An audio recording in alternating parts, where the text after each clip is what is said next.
नमस्ते। जब हम डांस के बारे में सोचते हैं तो क्या आता है दिमाग में? सिर्फ शरीर की हरकतें? नहीं, ये उससे कहीं ज्यादा है। ये एक कहानी है, एक रस्म है और सच कहें तो किसी भी कल्चर की आत्मा है।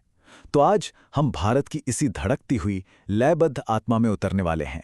जरा सोचिए, ढोल की वो गूंजती हुई थाप, हवा में वो बिजली सी दौड़ती एनर्जी और एक साथ एक लय में थरकते हुए कदम। ये सिर्फ कोई परफॉर्मेंस नहीं है। ये तो एक पूरे समुदाय की, एक पूरे समाज की कलेक्टिव स्पिरिट है जो एक साथ धड़क रही है। तो सबसे बड़ा सवाल यही है ना, कि आखिर ये मूवमेंट्स, ये हरकतें कौन सी कहानियां सुनाती हैं? इन पुरानी सदियों से चली आ रही गतियों के पीछे कौन से विश्वास छिपे हैं? कौन सा इतिहास दबा है? चलिए आज इसी की पड़ताल करते हैं। तो फोक डांस यानी लोक नृत्य को बाकी डांस फॉर्म से अलग क्या बनाता है? वो है इसका जमीन से जुड़ाव, इसका कम्युनिटी कनेक्शन। ये किसी एक इंसान के बारे में नहीं है। नहीं, ये तो पूरे गांव, पूरी जनजाति की भावनाओं, उनके त्योहारों और यहां तक कि उनके रोजमर्रा के जीवन का जश्न है। तो चलिए अपना ये सफर शुरू करते हैं पूर्वी भारत से। एक ऐसा इलाका जहां हर डांस एक बिल्कुल अलग कहानी कहता है, कभी शानदार मुखौटों के पीछे से तो कभी मार्शल आर्ट्स की दमदार गतियों से। यहां देखिए, एक तरफ है असम का बिहू डांस, कितना रंगीन, कितना जिंदा दिल, ये फसल के मौसम का जश्न है। और फिर दूसरी तरफ देखिए छत्तीसगढ़ के गौर मारिया डांसर्स को, इनकी वेशभूषा, इनकी एनर्जी एकदम अलग, ये शिकार की भावना का प्रतीक है। सोचिए, एक ही रीजन में इतनी जबरदस्त डाइवर्सिटी। और पता है सबसे दिलचस्प बात क्या है? ये कि कैसे एक कल्चरल ट्रेडिशन, एक परंपरा राज्यों की सीमाओं को भी नहीं मानती, उन्हें पार कर जाती है। और छाऊ डांस इसका एक परफेक्ट, बेहतरीन उदाहरण है। कहा जाता है कि इसका नाम छाया शब्द से आया है और ये एक बहुत ही पावरफुल मार्शल मास्क डांस है जो 3 अलग-अलग राज्यों में 3 अलग-अलग स्टाइल में किया जाता है। पश्चिम बंगाल में पुरुलिया छाऊ, झारखंड में सरायकेला छाऊ और उड़ीसा में मयूरभंज छाऊ। सोचिए, हर एक की अपनी पहचान है, लेकिन जड़ें एक ही हैं। अच्छा, पूरब से अब चलते हैं पश्चिम की ओर।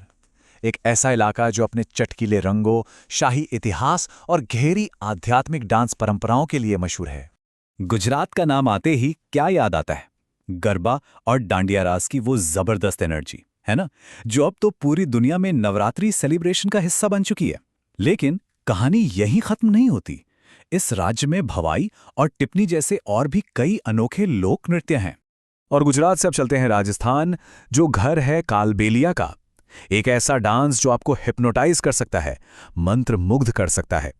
ये डांस सपेरा जनजाति के लोग करते हैं और इसकी पहचान अब सिर्फ भारत तक ही सीमित नहीं बल्कि ग्लोबल है। देखिए, कालबेलिया सिर्फ एक खूबसूरत डांस नहीं है, ये उससे कई बढ़कर है। यूनेस्को ने इसे इंटेंजिबल कल्चरल हेरिटेज यानी अमूर्त सांस्कृतिक विरासत का दर्जा दिया है। इसका मतलब समझते हैं? इसका मतलब है कि ये सिर्फ एक कला नहीं बल्कि एक जीती जागती परंपरा है, एक ज्ञान है जिसे बचाकर रखना पूरी दुनिया के लिए जरूरी है। और इन डांस फॉर्म्स में ना आध्यात्मिकता बहुत गहराई तक बसी हुई है। मिसाल के तौर पर भील जनजाति का जो मशहूर घूमर डांस है, वो असल में देवी पार्वती को समर्पित एक भेंट है। ये भक्ति और जश्न का एक खूबसूरत संगम है। तो पूरब और पश्चिम देख लिया, अब बारी है उत्तर और दक्षिण भारत की। यहाँ के अलग अलग लैंडस्केप्स में जो डांस फॉर्म्स हैं वो महाकाव्यों की कहानियां सुनाते हैं और अपनी जमीन का जश्न मनाते हैं। एक तरफ उत्तर में है कश्मीर का रऊफ, कितना खूबसूरत और नाजुक डांस है जिसे महिलाएं त्योहारों पर करती हैं। और इसके ठीक उलट दक्षिण में चलिए कर्नाटक, जहां है यक्षगान, एक पावरफुल ड्रामेटिक परफॉर्मेंस जिसमें पौराणिक कथाओं को स्टेज पर जिंदा कर दिया जाता है। अच्छा, एक बात बताइए, इतने सारे नाम, इतने सारे डांस, इन्हें याद रखना कितना मुश्किल होगा, है ना? ये बहुत मजेदार है कि हमारे सोर्स मटेरियल में छात्रों के लिए ऐसी खास ट्रिक्स भी दी गई हैं ताकि वो ये सब याद रख सकें। इससे पता चलता है कि ये ज्ञान कितना विशाल और जरूरी है। छत्तीसगढ़ की ही एक और अनोखी कला है पंडवानी। अब ये सिर्फ डांस नहीं है बल्कि कहानी कहने की एक बेमिसाल कला है। इसमें महाभारत की कथाएं सुनाई जाती हैं और इस कला को दुनिया भर में पहचान दिलाई है महान कलाकार तीजन बाई ने। तो अभी तक हमने जो भी देखा वो तो सच पूछिए तो बस एक शुरुआत थी, एक टीजर था। अब तैयार हो जाइए भारत के लोक नृत्यों की विशाल दुनिया की एक तेज लेकिन गहरी झलक देखने के लिए। ये देखिए, नागालैंड का कम्युनिटी डांस, जरा इसका स्केल देखिए कितना बड़ा है। ये उस एकता और सामूहिक भावना को दिखाता है जो इन परंपराओं की जान है। और अब आंध्र प्रदेश। ये डांस अपनी सुंदरता और बेहद खूबसूरत कॉस्ट्यूम्स के लिए जाना जाता है। यहाँ आपको क्लासिकल और फोक दोनों परंपराओं का एक गजब का मेल देखने को मिलता है। और चलिए गोवा, यहाँ का ढालो डांस जो अपने सर्कुलर फॉर्मेशन यानी गोलाकार घेरे के लिए जाना जाता है। फसल के बाद पूरा समुदाय जश्न मनाने के लिए एक साथ आता है और ये डांस करता है। तो ये तो बस कुछ उदाहरण थे। पूरे भारत में सैकड़ों, जी हां सैकड़ों ऐसी जीती जागती लोक नृत्य परंपराएं हैं। हर एक की अपनी अलग कहानी, अपनी अलग पहचान। तो ये समझना जरूरी है कि ये डांस सिर्फ एंटरटेनमेंट नहीं है, ये एक जिंदा लाइब्रेरी की तरह है।